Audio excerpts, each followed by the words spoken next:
The New Park Street Pulpit, Providence. Sermon number 187. A sermon delivered on Sunday morning, April 11, 1858, by Charles Haddon Spurgeon, at the Music Hall, Royal Surrey Gardens. But the very hairs of your head are all numbered. Matthew 10 verse 30. During this week my mind has been much directed to the subject of providence, and you will not wonder when I relate a portion of one day's story. I was engaged to preach last Wednesday at Halifax, where there was a heavy snowstorm. Preparations had been made for a congregation of 8,000 persons, and a huge wooden structure had been erected. I considered that owing to the severe weather, few persons would possibly assemble, and I looked forward to the dreary task of addressing an insignificant handful of people in a vast place. However, when I arrived, I found from 5,000 to 6,000 people gathered together to hear the word. And a more substantial-looking place it has not been my lot to see. It certainly was a huge uncomely building, but nevertheless, it seemed well adapted to answer the purpose. We met together in the afternoon and worshipped God, and again in the evening, and we separated to our homes, or rather, we were about to separate, and all this while the kind providence of God was watching over us. Immediately in front of me there was a huge gallery, which looked an exceedingly massive structure, capable of holding 2,000 persons. This, in the afternoon, was crowded, and it seemed to stand as firm as a rock. Again in the evening, there it stood, and neither moved nor shook. But mark the provident hand of God in the evening, when the people were about to retire, and when there was scarcely more than 100 persons there, a huge beam gave way, and down came a portion of the flooring of the gallery with a fearful crash. Several persons were precipitated with the planks, but still the good hand of God watched over us, and only 2 persons were severely injured with broken legs, which it is trusted will be reset without the necessity of amputation. Now, had this happened any earlier, not only must many more have been injured, but there are 1,000 chances to 1, as we say, that a panic must necessarily have ensued similar to that which we still remember and deplore as having occurred in this place. Had such a thing occurred, and had I been the unhappy preacher on the occasion, I feel certain that I should never have been able to occupy the pulpit again. Such was the effect of the first calamity, that I marvel that I ever survived. No human tongue can possibly tell what I experienced. The Lord, however, graciously preserved us. The fewness of the people in the gallery prevented any such catastrophe, and thus a most fearful accident was averted. But we have a more marvelous providence to record. Overloaded by the immense weight of snow which fell upon it, and beaten by a heavy wind, the entire building fell with an enormous crash 3 hours after life had left it, splitting the huge timbers into shivers and rendering very much of the material utterly useless for any future building. Now mark this: had the snow begun 3 hours earlier, the building must have fallen upon us, and how few of us would have escaped we cannot guess. But mark another thing. All day long it thawed so fast, that the snow as it fell seemed to leave a mass not of white snow, but of snow and water together. This ran through the roof upon us, to our considerable annoyance, and I was almost ready to complain that we had hard dealing from God's providence. But if it had been a frost instead of a thaw, you can easily perceive that the place would have fallen several hours beforehand, and then your minister, and the greater part of his congregation would probably have been in the other world. Some there may be who deny providence altogether. I cannot conceive that there were any partakers of this scene who could have done so. This I know, if I had been an unbeliever to this day in the doctrine of the supervision and wise care of God, I must have been a believer in it at this hour. Oh, magnify the Lord with me, and let us exalt His name together. He has been very gracious unto us and remembered us for good. Now, when we look abroad into the world, we see, as we think, such abundant proofs that there is a God that we are apt to treat a man who denies the existence of a God with very little respect or patience. We believe him to be willfully blind, for we see God's name so legible upon the very surface of creation that we cannot have patience with him if he dares to deny the existence of a Creator. And in the matter of salvation we have each of us seen in our own salvation positive marks of the Lord's dealings with us, that we are apt to be somewhat censorious and harsh towards any who propound a doctrine which would teach salvation apart from God. And I think we shall be very apt this morning to think hardly of the man who, having seen and heard of such a providence as that which I have just related, could fail to see God's hand in it. It seems to me that the hand of God in providence is as clear as in creation. And whilst I am sure that if saved at all I must be saved by God, I feel equally certain that every matter which concerns all of us in daily life bears upon itself the evident trace of being the handiwork of Jehovah, our God. We must, if we would be true believers in God, and would avoid all atheism, give unto him the kingship in the three kingdoms of creation, grace, and providence. It is in the last, however, that I think we are the most apt to forget him. We may easily see God in creation if we are at all enlightened, and if saved, we cannot avoid confessing that salvation is of the Lord alone. The very way in which we are saved and the effect of divine grace in our hearts always compels us to feel that God is just.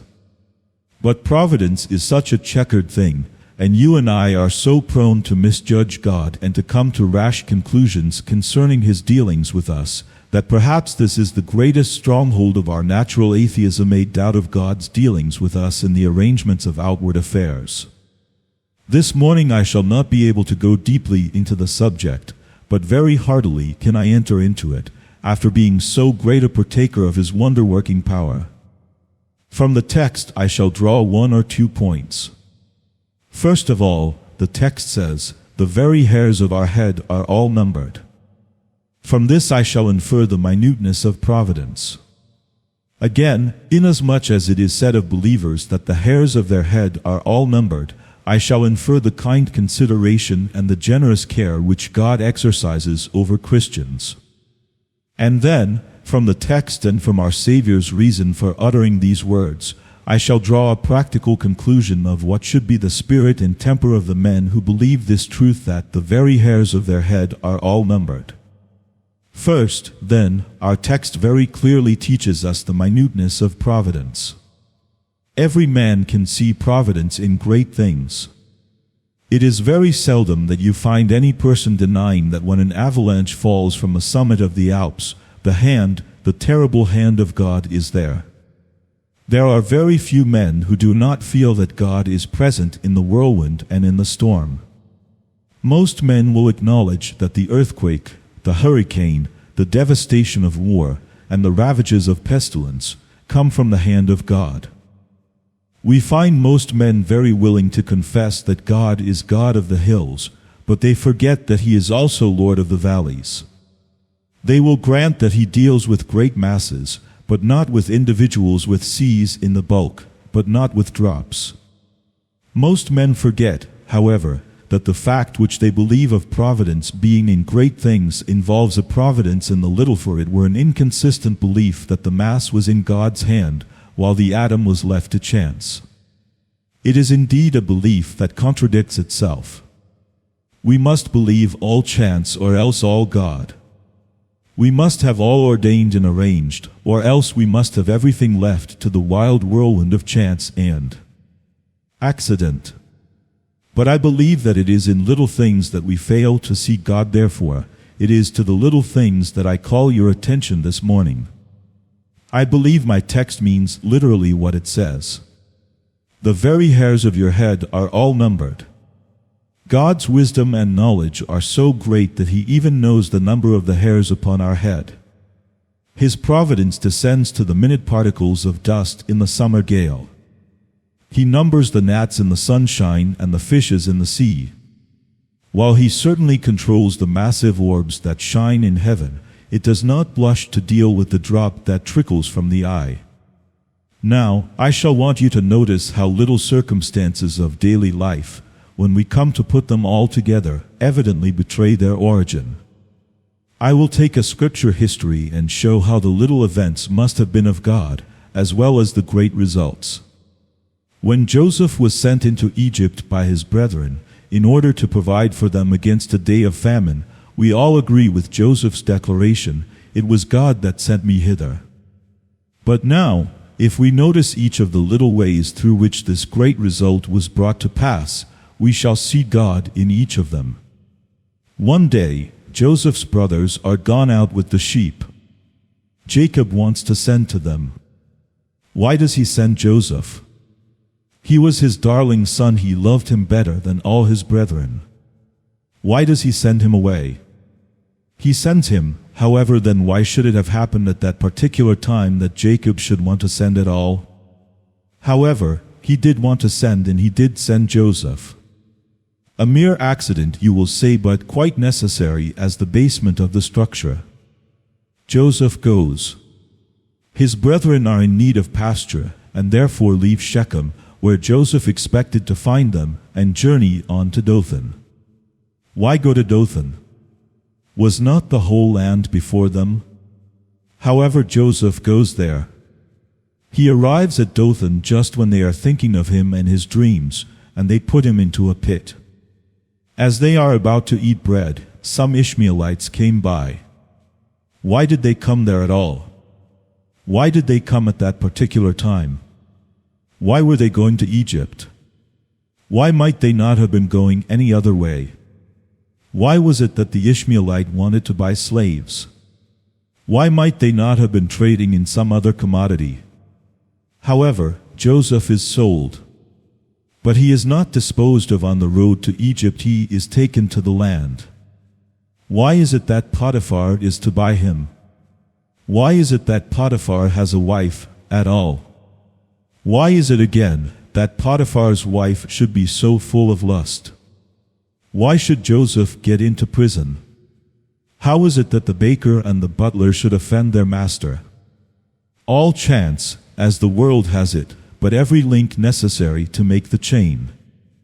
They do both offend their master. They are both put into prison. How is it that they both dream? How is it that Joseph interprets the dreams? How is it that the butler forgets him? Why, just because if he had recollected him, it would have spoiled it all. Why is it Pharaoh dreams? How can dreams be under the arrangement of God's providence? However, Pharaoh does dream, the butler then thinks of Joseph. Joseph is brought out of prison and taken before Pharaoh. But take away any of those simple circumstances, break any one of the links of the chain, and the whole of the design is scattered to the winds. You cannot get the machine to work if any of the minute cogs of the wheels are taken away, everything is disarranged.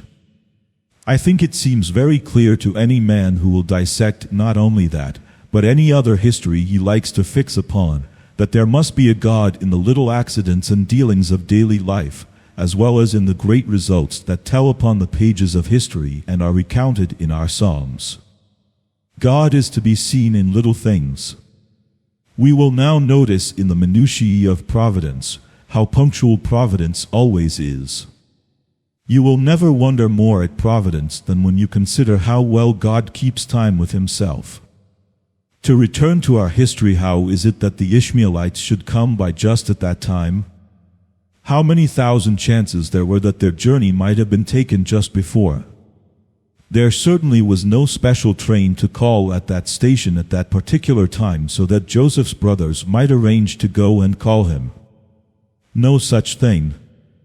And yet if there had been all this arrangement, it could not have happened better. You know, Reuben intended to fetch Joseph out of the pit half an hour later, and the child was not. God had these Ishmaelites ready. You do not know how he may have sped them on their journey, or delayed them, so as to bring them on the spot punctually at the identical moment. To give another instance, there was a poor woman whose son had been raised from the dead by Elisha. She, however, had left her country at the time of famine and had lost her estate. She wanted to get it back. God determined that she should have it. How was it to be done? The king sends for Gehazi, the servant of Elisha, and he talks to him. He tells him one instance about a woman who had had a child raised from the dead. How strange. In comes the woman herself. My lord, this is the woman. She comes to obtain her suit. Her desire is granted just because at the very moment the king's mind is interested concerning her. All chance, was it not? Nothing but chance. So fools say. But those who read Bibles and those who have judgment say there is something more than chance in such a coalition of circumstances. It could not be a mere coincidence, as men sometimes say there must be God here, for it is harder to think that there is not God than that there is. And whilst a belief in God may be said by some to involve a great stretch of faith, the putting him out of such things as this would involve an infinitely greater amount of credulity. No, there was God there. There is another instance that I remember in the New Testament history. Paul goes into the temple and the Jews rush upon him in a moment to kill him. They drag him out of the temple and the doors are shut against him. They are just in the very act of killing him, and what is to become of poor Paul's life? 5 minutes longer and Paul will be dead when up comes the chief captain and delivers him. How was it that the chief captain knew of it? Very probably some young man of the crowd who knew Paul and loved him ran to tell him. But why was it that the chief captain was at home? How was it that the ruler was able to come on a moment's emergency? How was it that he came at all? It was only just a Hebrew man who was good for nothing being killed. How was it that he came, and when he came the streets were full? There was a mob about Jerusalem. How did he come to the right street? How did he come at the exact nick of time? Say, it is all chance. I laugh at you, it is providence. If there be anything in the world that is plain to any man that thinks, it is plain that God overrules all mortal things, and manages our mean affairs. But mark the running of the youth, and his arrival at the precise time, and the coming of the chief governor at the precise time, just prove the punctuality of divine providence. And if God has a design that a thing shall happen at 12, if you have appointed it for 11, it shall not happen till 12. And if he means it to be delayed till 1, it is in vain that you propose any earlier or any later. God's punctuality in providence is always sure and very often apparent. Nor is it only in the minutes of time that we get an idea of the minuteness of providence, but it is in the use of little things. A sparrow has turned the fate of an empire. You remember the old story of Muhammad flying from his pursuers? He enters a cave and a sparrow chirps at the entrance and flies away as the pursuers pass. Oh, say they, there is no fear that Muhammad is there, otherwise the bird would have gone a long while ago. And the impostor's life is saved by a sparrow. We think, perhaps, that God directs the motions of the Leviathan and guides him in the sea when he makes the deep to be hoary. Will we please to recollect that the guidance of a minnow in its tiny pool is as much in the hand of providence as the motion of the great serpent in the depths? You see the birds congregate in the autumn, ready for their flight across the purple sea. They fly hither and thither in strange confusion. The believer in providence holds that the wing of every bird has stamped upon it the place where they shall fly, and fly with never such vagaries of its own wild will. It cannot diverge so much as the millionth part of an inch from its predestinated track. It may whirl about, above, beneath, east, west, north, south, wherever it pleases.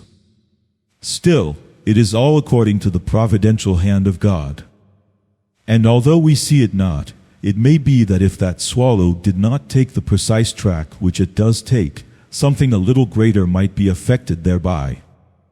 And again, something a little greater still might be affected, until at last a great thing would be involved in a little. Blessed is that man who sees God in trifles. It is there that it is the hardest to see him. But he who believes that God is there may go from the little providence up to the God of providence. Rest assured, when the fish in the sea take their migration, they have a captain and a leader, as well as the stars, for he who marshals the stars in their courses, and guides the planets in their march, is the master of the fly, and wings the bat, and guides the minnow, and does not despise the tiniest of his creatures. You say there is predestination in the path of the earth. You believe that in the shining of the sun there is the ordinance of God. There is as much his ordinance in the creeping of an insect or in the glimmering of a glowworm in the darkness. In nothing is there chance, but in everything there is a God. All things live and move in him and have their being. Nor could they live or move otherwise, for God has so ordained them. I hear one say, "Well, sir, you seem to be a fatalist." No, far from it. There is just this difference between fate and providence. Fate is blind. Providence has eyes. Fate is blind, a thing that must be. It is just an arrow shot from a bow that must fly onward, but has no target. Not so, providence. Providence is full of eyes. There is a design in everything and an end to be answered. All things are working together and working together for good. They are not done because they must be done, but they are done because there is some reason for it. It is not only that the thing is, because it must be, but the thing is, because it is right it should be. God has not arbitrarily marked out the world's history. He had an eye to the great architecture of perfection when he marked all the aisles of history and placed all the pillars of events in the building of time. There is another thing that we have to recollect also which will strike us perhaps more than the smallness of things. The minuteness of providence may be seen in the fact that even the thoughts of men are under God's hand. Now, thoughts are things which generally escape our attention when we speak of providence. But how much may depend upon a thought? Oftentimes a monarch has had a thought which has cost a nation many a bloody battle. Sometimes a good man has had a thought which has been the means of rescuing multitudes from hell and bearing thousands safely to heaven. Beyond a doubt, every imagination, every passing thought, every conception that is only born to die is under the hand of God. And in turning over the pages of history, you will often be struck when you see how great a thing has been brought about by an idle word. Depend upon it, then, that the will of man, the thought of man, the desire of man, that every purpose of man is immediately under the hand of God. Take an instance: Jesus Christ is to be born at Bethlehem. His mother is living at Nazareth. He will be born there to a dead certainty. No, not so. Caesar takes a whim into his head: all the world shall be taxed, and he will have all of them go to their own city. What necessity for that? Stupid idea of Caesar's. If he had had a parliament, they would have voted against him. They would have said, "Why make all the people go to their own peculiar city to the census? Take the census where they live, that will be abundantly sufficient." No, he says, "It is my will, and Caesar cannot be opposed." Some think Caesar mad. God knows what he means to do with Caesar. Mary, great with child, must take a laborious journey to Bethlehem. And there is her child born in a manger. We should not have had the prophecy fulfilled that Christ should be born at Bethlehem, and our very faith in the Messiah might have been shaken if it had not been for that whim of Caesar's. So that even the will of man, the tyranny, the despotism of the tyrant, is in the hand of God, and he turns it whithersoever he pleases to work his own will. Gathering up all our heads into one short statement, it is our firm belief that he who wings an angel guides a sparrow. We believe that he who supports the dignity of his throne amidst the splendors of heaven maintains it also in the depths of the dark sea. We believe that there is nothing above, beneath, around, which is not according to the determination of his own counsel and will. And while we are not fatalists, we do most truly and sternly hold the doctrine that God has decreed all things whatsoever that come to pass, and that he overrules all these things for his own glory and good, so that with Martin Luther we can say, "He everywhere hath sway, and all things serve his might. His every act pure blessing is, his path unsullied light." The second point is the kind consideration of God in taking care of his people. In reading the text, I thought, there is better care taken of me than I can take care of myself. You all take care of yourselves to some extent, but which of you ever took so much care of himself as to count the hairs of his own head? But God will not only protect our limbs, even the excrescence of hair is to be seen after. And how much this excels all the care of our most tender friends. Look at the mother, how careful she is. If her child has a little cough, she notices it. The slightest weakness is sure to be observed. She has watched all its motions anxiously, to see whether it walked right, whether all its limbs were sound, and whether it had the use of all its powers in perfection. But she has never thought of numbering the hairs of her child's head, and the absence of one or two of them would give her no great concern. But our God is more careful of us, even than a mother with her child, so careful that he numbers the hairs of our head. How safe we are, then, beneath the hand of God. However, leaving the figure, let us again notice the kind, guardian care which God exerts over his people in the way of providence. I have often been struck with the providence of God in keeping his people alive before they were converted. How many are there here who would have been in hell at this hour if some special providence had not kept them alive till the time of their conversion?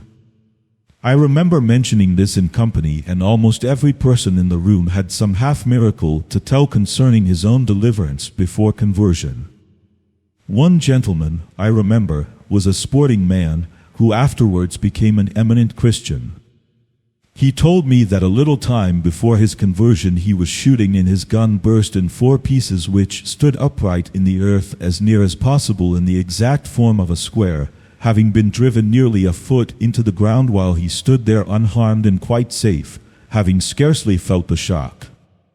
I was noticing in Hervey's works, one day, a very pretty thought on this subject. He says, 2 persons who had been hunting together in the day slept together the following night. One of them was renewing the pursuit in his dream, and having run the whole circle of the chase, came at last to the fall of the stag. Upon this he cries out with a determined ardor, "I'll kill him, I'll kill him," and immediately feels for the knife which he carried in his pocket. His companion, happening to awake and observing what passed, leaped from the bed. Being secure from danger and the moon shining in the room, he stood to view the event, when, to his inexpressible surprise, the infatuated sportsman gave several deadly stabs in the very place where a moment before the throat and the life of his friend lay. This I mention as a proof that nothing hinders us, even from being assassins of others, or murderers of ourselves, amidst the mad sallies of sleep, only the preventing care of our Heavenly Father. How wonderful the providence of God with regard to Christian people in keeping them out of temptation. I have often noticed this fact, and I believe you are able to confirm it, that there are times when if a temptation should come, you would be overtaken by it. But the temptation does not come. And at other times when the temptation comes, you have supernatural strength to resist it. Yes. The best Christian in the world will tell you that such is still the strength of his lust that there are moments when if the object were presented to him, he would certainly fall into the commission of a foul sin. But then the object is not there, or there is no opportunity of committing the sin. At another time, when we are called to go through a burning fiery furnace of temptation, we have no desire towards the peculiar sin. In fact, we feel an aversion to it or are even incapable of it. Strange it is, but many a man's character has been saved by providence. The best man that ever lived little knows how much he owes for preservation to the providence as well as to the grace of God. How marvelously too has Providence arranged all our places. I cannot but recur to my own personal history, for after all, we are obliged to speak more of what we know of ourselves as matters of fact than of others. I shall always regard the fact of my being here today as a remarkable instance of Providence. I should not have occupied this hall probably and been blessed of God in preaching to multitudes if it had not been for what I considered an untoward accident. I should have been at this time studying in college, instead of preaching here, but for a singular circumstance which happened. I had agreed to go to college. The tutor had come to see me, and I went to see him at the house of a mutual friend. I was shown by the servant into one drawing room in the house. He was shown into another. He sat and waited for me 2 hours. I sat and waited for him 2 hours. He could wait no longer and went away thinking I had not treated him well. I went away and thought that he had not treated me well. As I went away, this text came into my mind: Seekest thou great things for thyself? Seek them not. So I wrote to say that I must positively decline. I was happy enough amongst my own country people and got on very well in preaching, and I did not care to go to college. I have now had 4 years of labor. But speaking after the manner of men, those who have been saved during that time would not have been saved, by my instrumentality at any rate, if it had not been for the remarkable Providence turning the whole tenor of my thoughts and putting things into a new track. You have often had strange accidents like that. When you have resolved to do a thing, you could not do it anyhow. It was quite impossible. God turned you another way and proved that Providence is indeed the master of all human events. And how good, too, has God been in Providence to some of you, in providing your daily bread. It is remarkable how a little poverty makes a person believe in Providence, especially if he is helped through it. If a person has to live from hand to mouth when day by day the manna falls, he begins to think there is a Providence then. The gentleman who sows his broad acres, reaps his wheat and puts it into his barn, or takes his regular income, gets on so nicely that he can do without Providence. He does not care a bit about it.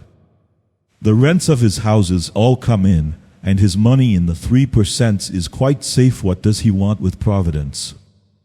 But the poor man who has to work at day labor, and sometimes runs very short, and just then happens to meet with somebody who gives him precisely what he wants, he exclaims, "Well, I know there is a Providence, I cannot help believing it." These things could not have come by chance.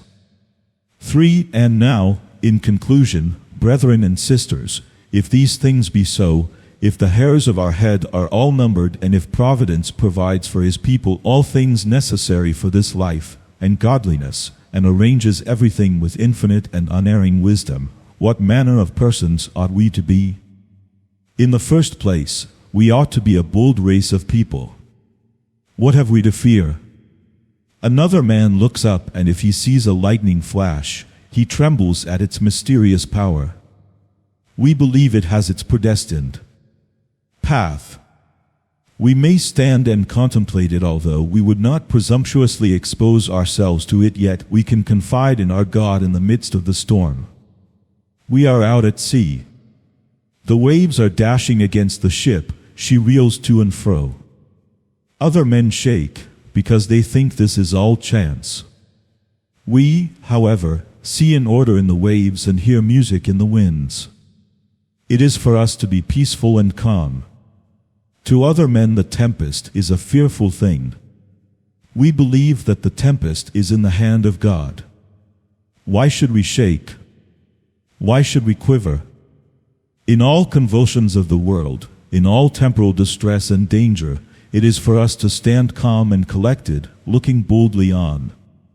Our confidence should be very much the same in comparison with the man who is not a believer in Providence, as the confidence of some learned surgeon who, when he is going through an operation, sees something very marvelous, but yet never shudders at it, while the ignorant peasant, who has never seen anything so wonderful, is alarmed and fearful, and even thinks that evil spirits are at work.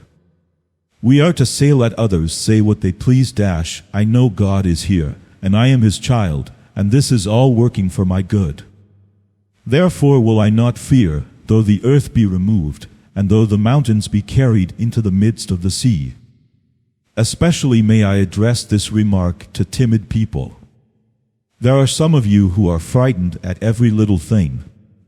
Oh, if you could but believe that God manages all, you would not be screaming because your husband is not home when there is a little thunder and lightning, or because there is a mouse in the parlor, or because there is a great tree blown down in the garden. There is no necessity you should believe that your brother-in-law, who has gone to Australia, was wrecked, because there was a storm when he was at sea. There is no need for you to imagine that your son in the army was necessarily killed, because he happened to be before Lucknow. Or, if you think the thing necessary, still, as a believer in God's providence, you should just stand and say that God has done it, and it is yours to resign all things into his hands. And I may say to those of you also who have been bereaved, if you believe in providence, you may grieve, but your grief must not be excessive. I remember at a funeral of a friend hearing a pretty parable which I have told before and will tell again. There was much weeping on account of the loss of a loved one, and the minister put it thus. He said, "Suppose you are a gardener employed by another. It is not your garden, but you are called upon to tend it, and you have your wages paid you. You have taken great care with a certain number of roses. You have trained them up, and there they are, blooming in their beauty. You pride yourself in them. You come one morning into the garden, and you find that the best rose has been taken away. You are angry. You go to your fellow servants and charge them with having taken the rose. They declare that they had nothing at all to do with it. And one says, I saw the master walking here this morning. I think he took it. Is the gardener then angry? No. At once he says, I am happy that my rose should have been so fair as to attract the attention of the master. It is his own, he has taken it. Let him do what seems him good. It is even so with your friends. They wither not by chance. The grave is not filled by accident. Men die according to God's will. Your child is gone, but the master took it. Your husband is gone, your wife is buried, the master took them. Thank him that he let you have the pleasure of caring for them and tending them while they were here, and thank him that as he gave, he himself has taken away. If others had done it, you would have had cause to be angry. But the Lord has done it. Can you, then, murmur? Will you not say, Thee at all times will I bless, having Thee I all possess, how can I bereaved be? Since I cannot part with Thee. And pardon me when I say, finally, that I think this doctrine, if fully believed, ought to keep us always in an equable frame of mind. One of the things we most want is to have our equilibrium always kept up. Sometimes we are elated. If I ever find myself elated, I know what is coming. I know that I shall be depressed in a very few hours. If the balance goes too much up, it is sure to come down again. The happiest state of mind is to be always on the equilibrium. If good things come, thank God for them. But do not set your heart upon them. If good things go, thank God that He has taken them Himself, and still bless His name. Bear all. He who feels that everything comes to pass according to God's will has a great mainstay to his soul. He need not be shaken to and fro by every wind that blows, for he is fast bound so that he need not move. This is an anchor cast into the sea. While the other ships are drifting far away, he can ride calmly through. Strive, dear friends, to believe this and maintain as the consequence of it that continual calm and peace which renders life so happy. Do not get to fearing ills that may come tomorrow. Either they will not come, or else they will bring good with them. If you have evils today, do not multiply them by fearing those of tomorrow. Sufficient unto the day is the evil thereof. Oh, I would to God that some of you who are full of carking care and anxiety could be delivered from it by a belief in Providence. And when you once get into that quiet frame, which this doctrine engenders, you will be prepared for those higher exercises of communion and fellowship with Christ, to which distracting care is ever a fearful detriment, if not an entire preventive. But as for you who fear not God, remember the stones of the field are in league against you. The heavens cry to the earth, and the earth answers to the heavens, for vengeance upon you on account of your sins. For you there is nothing good, everything is in rebellion against you. Oh, that God might bring you into peace with him, and then you would be at rest with all beside. Seek first the kingdom of God and his righteousness, and all these things shall be added to you. The Lord bless you in this, for Jesus' sake. Amen.